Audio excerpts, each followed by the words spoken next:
নমস্কার বন্ধুরা, খবর সন্ধান ইউটিউব চ্যানেলে আপনাদের প্রত্যেককে স্বাগত জানাচ্ছি। আজকে 13 নভেম্বর 2025 সাল। এই মুহূর্তের যা গুরুত্বপূর্ণ আপডেট রয়েছে তাতে একটি ঘূর্ণিঝড়ের আশঙ্কা রয়েছে। তবে এখনই বলা সম্ভব নয় সেটা ঘূর্ণিঝড় হবে কিনা, বাংলায় তার কতটা প্রভাব আসতে পারে, মেঘের কোনো সমস্যা থাকবে কিনা, তাপমাত্রায় একটা বড় পরিবর্তন আসতে পারে, বৃষ্টি হবে কিনা, এই সমস্ত বিষয় আপনাদের দেখিয়ে দেবো এই পর্যন্ত যা আপডেট আমরা পাচ্ছি।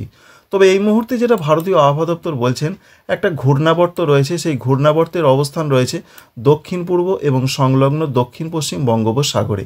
যেটা আপনাদের বলেছিলাম, এর জন্য বৃষ্টির সম্ভাবনা রয়েছে দক্ষিণ ভারতের দিকে এবং শ্রীলঙ্কার দিকে। এটা একটা নিম্নচাপ রূপে পরিগণিত হতে পারে, যার ফলে বৃষ্টি এই জোনটাতে হতে পারে শ্রীলঙ্কা এবং দক্ষিণ ভারতে। তার কোনো প্রভাব পশ্চিমবঙ্গের দিকে আসার কোনো সম্ভাবনা নেই। তাই আগামী 2 বা 3 দিন তাপমাত্রায় যে পরিবর্তনটা বাংলার জেলায় জেলায় এসেছে তাতে কোনো রকম পরিবর্তনের সম্ভাবনা নেই। এই সিস্টেমটা একটি নিম্নচাপ হয়ে এই দিকে এগোতে পারে।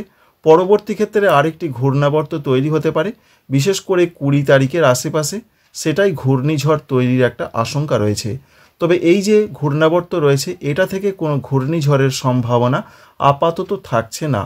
আমরা প্রথমেই আপনাদের দেখিয়ে দেবো যে ঘূর্ণিঝড়ের নিম্নচাপ কবে তৈরি হবে, কোন কোন জায়গায় আসতে পারে, কোথায় প্রভাবটা সব থেকে বেশি থাকবে। যেটা আমরা লক্ষ্য করতে পারছি, সেই ঘূর্ণাবর্ত যেটা বর্তমানে রয়েছে সেটা আস্তে আস্তে শ্রীলঙ্কার দিকে আসবে এবং পরবর্তী ক্ষেত্রে সেটা নিষ্ক্রিয় হয়ে যাবে। 20 তারিখের আশেপাশে নতুন করে একটি দক্ষিণ আন্দামান সাগরে ঘূর্ণাবর্ত তৈরি হতে পারে। এই যে ঘূর্ণাবর্ত, এই ঘূর্ণাবর্ত ভয়ঙ্করভাবে শক্তি বাড়াবে।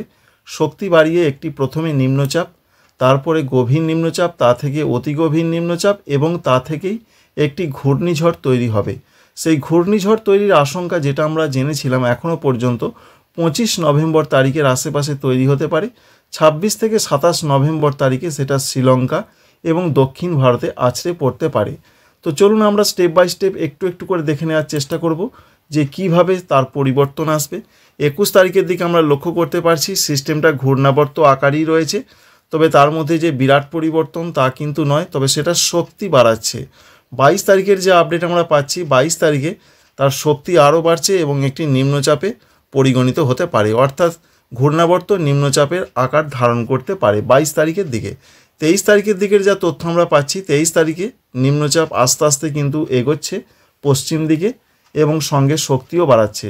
এই যে অবস্থানটা রয়েছে, 24 নভেম্বর সোমবারের দিকের যা তথ্য আমরা পাচ্ছি তাতে নিম্নচাপ কিন্তু আরও গভীর হবে, অর্থাৎ ডিপ্রেশনের আকার ধারণ করবে। এবং দেখতে পাচ্ছি আমরা বিশেষ করে মধ্য বঙ্গোপসাগর, অর্থাৎ মধ্য বঙ্গোপসাগর বলতে পশ্চিম মধ্য বঙ্গোপসাগর সংলগ্ন জায়গাতেই সেটা অবস্থান করছে। আস্তে আস্তে আমরা যদি 25 তারিখের দিকে এগোই, তাহলে 25 তারিখের দিকে আমরা লক্ষ্য করতে পারছি যে একটি ঘূর্ণিঝড় তৈরি হচ্ছে নিম্নচাপ থেকে। তবে ঘূর্ণিঝড়ের যে গতিবেগ সেটা প্রচণ্ডভাবে রয়েছে এমনটা বলা যাবে না, তবে ঘূর্ণিঝড়ের একটা আশঙ্কা অবশ্যই রয়েছে। এবং এই ঘূর্ণিঝড় আস্তে আস্তে পশ্চিম এবং একটু উত্তর পশ্চিম মুখী হয়ে এগোনোর সম্ভাবনা রয়েছে, যার ফলে ভারতবর্ষের যে উপকূলের সবথেকে বেশি প্রভাব পড়তে পারে, দক্ষিণ পূর্ব উপকূল যে সমস্ত ভারতবর্ষে রয়েছে, যেমন তামিলনাড়ু রয়েছে, অন্ধ্রপ্রদেশ রয়েছে, এখানেই সবথেকে বেশি প্রভাবটা থাকার সম্ভাবনা রয়েছে। আমরা যদি দেখার চেষ্টা করি যে গতিবেগ কতটা তার অর্জন করার সম্ভাবনা রয়েছে, তাতে যেটা দেখা যাচ্ছে মোটামুটি 60 কিলোমিটারের আশেপাশে, অর্থাৎ 25 তারিখে একটা সম্ভাবনা রয়েছে যে ঘূর্ণিঝড় তৈরি হতে পারে। 26 তারিখের দিকের যা তথ্য আমরা পাচ্ছি, 26 তারিখের দিকে সিস্টেমটা আরও এগোচ্ছে পশ্চিম দিকে এবং সংলগ্ন একটু উত্তর ঘেঁষে এগোচ্ছে, যার ফলে সেটি ভালো রকম শক্তি অর্জন করবে এবং এগোচ্ছে ভারতীয় এবং শ্রীলঙ্কা উপকূলের দিকে। 26 তারিখের দিকের যা গতিবেগ আমরা দেখতে পাচ্ছি, তাতে দেখতে পাচ্ছি যে অবশ্যই সেটা তো ঘূর্ণিঝড় রয়েছেই, 65 কিলোমিটার প্রতি ঘন্টায় তার গতিবেগ আমরা দেখতে পাচ্ছি। এবার যদি আমরা বায়ুর ঝাপটা মোটে দেখার চেষ্টা করি তার কতটা গতিবেগ থাকার সম্ভাবনা রয়েছে, তো সেখান থেকে দেখতে পাচ্ছি যা পরিস্থিতি আমরা মোটামুটিভাবে এখনও পর্যন্ত লক্ষ্য করতে পারছি, প্রায় 100 কিলোমিটারের কাছাকাছি যেতে পারে 26 তারিখের দিকে, এরকম একটা সম্ভাবনা বা পূর্বাভাস। অর্থাৎ কোথাও দেখা যাচ্ছে 97, কোথাও বা 104, এইভাবে যদি আমরা দেখি মোটামুটি, তাদের 26 তারিখে ঘূর্ণিঝড় অবশ্যই আছড়ে পড়ার সম্ভাবনা না থাকলেও উপকূলের একেবারে কাছে চলে আসছে এবং 26 তারিখ রাত থেকে 27 তারিখের মধ্যে সেটি আছড়ে পড়তে পারে ভারতীয় উপকূলের দিকে। বিশেষ করে যেটা আপনাদের বললাম, দেখতেই পাচ্ছেন তামিলনাড়ু, পুদুচেরি, করাইকল এবং শ্রীলঙ্কাও এর মধ্যে রয়েছে। বৃষ্টির সম্ভাবনা কতটা কি রয়েছে? বৃষ্টির ক্ষেত্রে যে আপডেট আমরা অবশ্যই দেখতে পাচ্ছি, বৃষ্টি প্রচণ্ডভাবে হবে, লণ্ডভণ্ড হয়ে যাওয়ার সম্ভাবনা অবশ্যই থাকে ঘূর্ণিঝড় থেকে। সম্ভাবনা রয়েছে দক্ষিণ অন্ধ্রপ্রদেশ রয়েছে, তার মধ্যে রয়েছে বিশেষ করে আরও অন্যান্য জায়গা যেমন তামিলনাড়ু রয়েছে, পুদুচেরি, করাইকল, এছাড়া রয়েছে কেরল, কর্ণাটক। এই সমস্ত রাজ্যগুলোতে ভালো রকম একটা প্রভাব পড়ার সম্ভাবনা রয়েছে। তবে বাংলার ক্ষেত্রে বিশেষ করে দুই বাংলা, পশ্চিমবঙ্গ এবং বাংলাদেশে সেরকম কোনো প্রভাব এখনও পর্যন্ত আমরা লক্ষ্য করতে পারছি না। তবে চট্টগ্রাম বিভাগের দিকে, বিশেষ করে চট্টগ্রাম এবং ভারতবর্ষের মিজোরামের দিকে মূলত কোথাও কোথাও বৃষ্টির সম্ভাবনা দেখা যাচ্ছে। সেই সম্ভাবনা কবে রয়েছে আমরা দেখার চেষ্টা করব। বিশেষ করে 25 এবং 26 তারিখের দিকে কোথাও কোথাও বৃষ্টির সম্ভাবনা রয়েছে। কিন্তু এই যে ঘূর্ণিঝড়, যদিও আপডেট এখনও সম্পূর্ণ পাওয়া যায়নি, তা থেকে বাংলার দিকে যেমন রয়েছে পশ্চিমবঙ্গের ক্ষেত্রে দক্ষিণবঙ্গ, উত্তরবঙ্গ, কোনো রকম বৃষ্টির সম্ভাবনা পূর্বাভাস এখনও পর্যন্ত দেখা যাচ্ছে না। উড়িষ্যাতেও বৃষ্টির সম্ভাবনা দেখা যাচ্ছে না। তবে যদি এই ঘূর্ণিঝড় আসে, তার প্রভাবটা কি একদমই থাকবে না? সেটাই আমরা দেখার চেষ্টা করব যে মেঘের সমস্যা থাকবে কি না।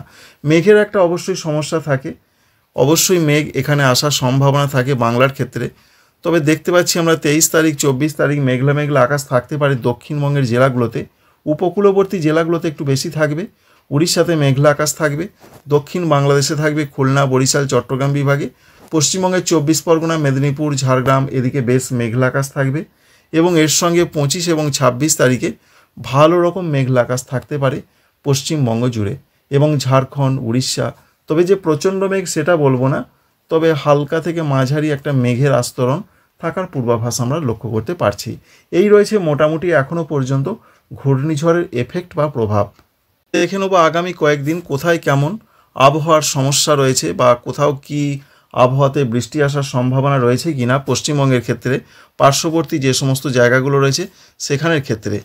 তো আমরা প্রথমেই দেখার চেষ্টা করব বৃষ্টি মোডে। বৃষ্টির তো কোনো সমস্যা নেই, যদিও আলিপুর আবহাওয়া দপ্তর জানিয়ে দিয়েছেন আগামী 5 থেকে 7 দিন পশ্চিমবঙ্গের কলকাতা থেকে শুরু করে দার্জিলিং কোথাও কোনো বৃষ্টির সমস্যা নেই। তো আমরা সেরকমই দেখতে পাচ্ছি। ঝাড়খণ্ডেও কোনো বৃষ্টি নেই। তবে যেটা আপনাদের বললাম যে বাংলাদেশ, বিশেষ করে চট্টগ্রাম এবং মিজোরামে 25 থেকে 26 তারিখের মধ্যে কোনো কোনো জায়গায় বৃষ্টি হতে পারে। আর দার্জিলিং ও সিকিমের দিকে দু এক জায়গায় পশ্চিমী ঝঞ্ঝা এফেক্টের জন্য বৃষ্টি দেখা যাচ্ছে। সেটা 20 তারিখের পর 21-22 তারিখে আমরা কোনো কোনো জায়গায় বৃষ্টি দেখতে পাচ্ছি। এবং ভারতবর্ষের আসাম, অরুণাচল প্রদেশে কোনো কোনো জায়গায় বৃষ্টি হতে পারে। সঙ্গে মণিপুর, মিজোরাম, নাগাল্যান্ড অর্থাৎ উত্তর পূর্ব ভারতে এরকম একটা বৃষ্টির সমস্যা থাকবে। সেটা 20 তারিখের পর 21-22-23 তারিখে এরকম একটা তৈরি হতে পারে আবহাওয়ার সিচুয়েশন। সেরকমই প্রধানত দেখা গেল। এবার তাপমাত্রার ক্ষেত্রে কোনো পরিবর্তন আসবে কি না? আপাতত তাপমাত্রার ক্ষেত্রে কোনো রকম পরিবর্তনের সম্ভাবনা নেই। এমনিতেই আলিপুর আবহাওয়া দপ্তর জানিয়ে দিয়েছেন স্বাভাবিকের থেকে 2 থেকে 3 ডিগ্রি নিচে থাকবে তাপমাত্রা, যার ফলে ঠান্ডা যেটা এসেছে সেটা বজায় থাকারই সম্ভাবনা রয়েছে। আজকে কলকাতার দিকে 17 ডিগ্রি থাকতে পারে এরকম একটা পূর্বাভাস। অন্যদিকে বর্ধমান জেলা, সেখানেও আমরা দেখতে পাচ্ছি পশ্চিম বর্ধমানের দিকে তাপমাত্রা অনেকটা ডাউন রয়েছে। আর ঝাড়খণ্ডের দিকে 15-16 থাকার সম্ভাবনা রয়েছে। পূর্ব বর্ধমানের দিকে যা আপডেট আমরা পাচ্ছি সেখানে 16 থেকে 17, নদিয়া জেলার দিকে 16 থেকে 17, অন্যদিকে হুগলি জেলার দিকে থাকতে পারে 17 ডিগ্রি আশেপাশে, কলকাতাতে 18 ডিগ্রি, বাঁকুড়া জেলার দিকে 14 থেকে 15 ডিগ্রি, পুরুলিয়াতে 13 থেকে 14 ডিগ্রি এরকম একটা সম্ভাবনা রয়েছে। আর বীরভূম এবং মুর্শিদাবাদ জেলাতে তাপমাত্রা বেশ কিছুটা কম থাকার সম্ভাবনা আমরা দেখি। তো সেরকমই সেখানে থাকতে পারে। তবুও একবার দেখার চেষ্টা করব বীরভূম এবং মুর্শিদাবাদ জেলার কি পরিস্থিতি রয়েছে। বীরভূম জেলার ক্ষেত্রে তাপমাত্রা মোটামুটি 16 থেকে 17 থাকারই সম্ভাবনা রয়েছে। তবে কোনো কোনো জায়গায় তাপমাত্রা 15-16 থাকতে পারে, যেমন বোলপুরের দিকে আমরা লক্ষ্য করতে পারছি। সেরকম একটা সম্ভাবনা বা পূর্বাভাস তৈরি হতে পারে। মুর্শিদাবাদ জেলার দিকেও 15 থেকে 16 আমরা দেখতে পাচ্ছি, বিশেষ করে বহরমপুর, বেলডাঙ্গা এই সমস্ত জায়গাতে। উত্তরবঙ্গের ক্ষেত্রে তাপমাত্রায় ব্যাপক কোনো চেঞ্জ বা পরিবর্তন আপাতত নয়। সেখানেও জলপাইগুড়ি, কুচবিহার, আলিপুরদুয়ার সেখানে আমরা দেখতে পাচ্ছি 15 থেকে 17 ডিগ্রি থাকতে পারে। এছাড়া মালদহ জেলার দিকের যে আপডেট সেখানেও 17 ডিগ্রি থাকবে। বাংলাদেশের ক্ষেত্রে উত্তরাঞ্চলগুলোতে তাপমাত্রা যা পরিস্থিতি রয়েছে সেখানে থাকতে পারে 15 থেকে 17 ডিগ্রি সেন্টিগ্রেড। আর দক্ষিণ বাংলাদেশের ক্ষেত্রে 17 থেকে 19 ডিগ্রি সেন্টিগ্রেড। 19 ডিগ্রি 20 ডিগ্রি থাকতে পারে চট্টগ্রাম বিভাগের দিকে। আর ভারতবর্ষের ত্রিপুরার দিকের যে আপডেট সেখানে 17 থেকে 19 ডিগ্রি থাকতে পারে সর্বনিম্ন তাপমাত্রা। তাই ঠান্ডা বজায় থাকছে। তবে ঠান্ডার ক্ষেত্রে একটা ব্যাপক চেঞ্জ বা পরিবর্তন আসতে পারে মোটামুটিভাবে যেটা দেখা যাচ্ছে 19 তারিখ থেকে, কারণ ঘূর্ণাবর্ত তৈরি হবে, নিম্নচাপের যে ঘূর্ণাবর্ত বা পরবর্তী ক্ষেত্রে যদি ঘূর্ণিঝড় হয় তা থেকে তাপমাত্রা বাড়বে। কলকাতার ক্ষেত্রে 20 ডিগ্রি চলে আসবে। 19 তারিখ থেকে তাপমাত্রা আবার বাড়তে শুরু করবে। এরপর কিন্তু তাপমাত্রা বাড়তেই থাকবে। দেখুন 21 তারিখের দিকের যা পূর্বাভাস, কলকাতার দিকে 22 ডিগ্রি চলে যাবে।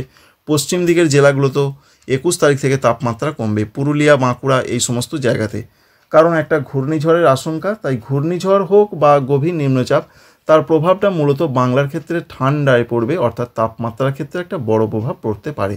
এবং আগামী কয়েকদিন কি কি ওয়ার্নিং বা রয়েছে বা সতর্কবার্তা বৃষ্টির ক্ষেত্রে আমরা একবার দেখে নেওয়ার চেষ্টা করব। বৃষ্টির ক্ষেত্রে যে আপডেট আমরা পাচ্ছি তাতে বিরাট যে ওয়ার্নিং আছে তা কিন্তু নয়। শুধুমাত্র দেখা যাচ্ছে যে মধ্য ভারতের দিকে, মধ্যপ্রদেশ এই দিকে কোথাও কোথাও হালকা বৃষ্টি হতে পারে। সঙ্গে দক্ষিণ ভারতের বিশেষ করে দেখা যাচ্ছে যে এই সমস্ত জায়গা, মাদুরাই সংলগ্ন জায়গার দিকে অরেঞ্জ অ্যালার্ট রয়েছে, অর্থাৎ আগামী 24 ঘন্টায় এখানে মাঝারি থেকে ভারী বৃষ্টিপাত হতে পারে। এই ইনফরমেশন বা আপডেট আশা করছি আপনাদের বেশ কিছুটা কাজে লাগবে। ভালো লেগেছে লাইক করবেন এবং চ্যানেলটিকে সাবস্ক্রাইব করে রাখবেন। আপনি কোন জেলা থেকে দেখছেন কমেন্ট করে জানাবেন। Thank you friends, thank you for watching.